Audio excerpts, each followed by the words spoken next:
All right. So this week, a big part of the underlying features of PassGen was to create a database that would help the user store their passwords on their own local device. So to do that, we use SQLite to basically inject the database into the user's computer whenever it launches the application. And it creates a table that has columns for the ID, the encrypted password, the AES key, the IV, and the strength of the generated passwords that are saved to it.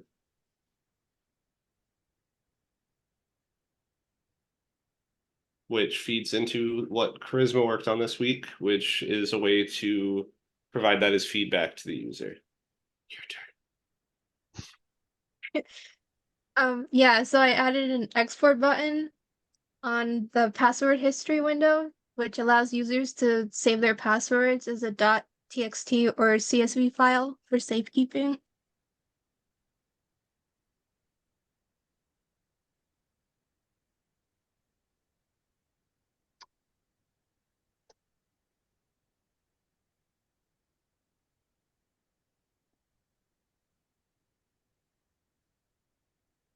Passwords exported successfully.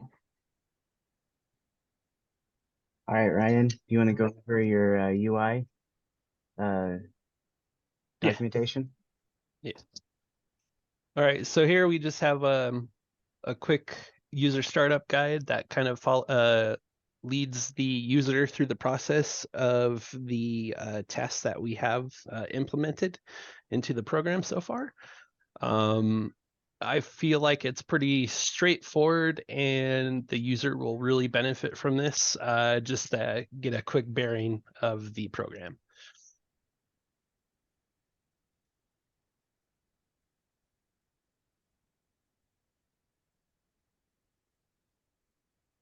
For me, I worked on unit testing, all the new features of PassGen, and looking at complete code coverage as close to 100% as we could get, testing every feature, finding exceptions that weren't triggered, so that when the PassGen gets into the user's hands, they won't come into any unintended problems.